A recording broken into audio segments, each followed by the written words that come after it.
ब्रह्मभुवनालोकाः पुनरावर्तिनोऽर्जुन मामुपेत्य तु कौन्तेय పునర్జన్మ న విద్యతే. వేదశాస్త్రములు భూలోకంలో కన్నా నిమ్న స్థాయిలో 7 లోకాలున్నాయని వివరించాయి. అవి తళ, అతళ, వితళ, సుతళ, తళాతళ, రసాతళ, పాతాళ లోకాలు. వీటినే నరకములు అని అంటారు. భూలోకంలో మొదలెడి ఇంకా పైన కూడా మొత్తం 7 లోకాలున్నాయి. భూః, భువః, స్వః, మహ, జనః, తపః, సత్యః అనేవి ఈ పై వాటిని స్వర్గము లేదా దేవలోకాలు అంటారు. వేరే మత సాంప్రదాయాల్లో కూడా 7 స్వర్గాలున్నట్లుగా సూచించబడినది. దీనిలోనే అరోబిత్ అనేది అన్నింటికన్నా ఉన్నతమైనదిగా చెప్పబడింది. ఇస్లాం ధర్మంలో కూడా 7 స్వర్గాలు చెప్పబడ్డాయి. ఈ వివిధ రకాల అస్తిత్వ స్థాయిల్ని వేరువేరు లోకాలు అంటాం. మన విశ్వంలో 14 లోకాలున్నాయి. వీటన్నిటిలోకెల్లా ఉన్నతమైనది బ్రహ్మదేవుని ధామము, బ్రహ్మలోకం అంటారు. ఈ లోకాలన్నీ మాయ యొక్క పరిధిలోనే ఉన్నాయి. మరియు ఈ లోకాల్లో నివాసం ఉన్నవారు జన్మ మరణ చక్రంలోనికి గురవుతూనే ఉంటారు.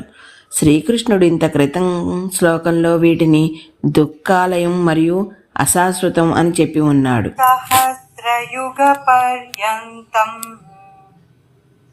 అహర్యద్బ్రహ్మణో విదుః రాత్రిం యుగ సహస్రాంతాం అహోరాత్రవిదో జనాః. వైదిక ప్రమాణంలో కాలం యొక్క కొలతలు కూడా విస్తారమైనవి. ఉదాహరణకి కొన్ని పురుగులు రాత్రిపూట పుడతాయి, అవి పెరుగుతాయి, పునరుత్పత్తి చేస్తాయి, గుడ్లు పెడతాయి మరియు వృద్ధాప్యంలోకి వస్తాయి. ఇవంతా ఒక్క రాత్రిలోనే జరిగిపోతాయి. పగటిపూట అవన్నీ వీధి దీపం కింద చనిపోయి పడి ఉంటాయి. ఒకవేళ పురుగులకు మీ జీవితకాలం మొత్తం కలిపి మానవులకు ఒక రాత్రి మాత్రమే అని చెప్తే వాటికి అది నమ్మశక్యంగా ఉండదు. ఇదే విధంగా వేదముల ప్రకారం ఇంద్రుడు, వరుణుడు వంటి దేవతలు ఒక పగలు ఒక రాత్రి భూలోకంలో 1 సంవత్సరం అవుతుంది. దేవతల యొక్క 1 సంవత్సరం 30 రోజులు, 12 నెలలు భూలోకంలో 360 సంవత్సరములకు సమానం. దేవతలు 12,000 సంవత్సరాలు భూలోకంలో 1 మహాయుగం అవుతుంది. అంటే 4,320,000 సంవత్సరాలు. ఇటువంటి 1000 మహాయుగాలు బ్రహ్మదేవుడికి 1 పగలు. దీనిని కల్పము అంటారు. ఇది కాలాన్ని కొలవటానికి ప్రపంచంలో ఉన్న అతిపెద్ద ప్రమాణం.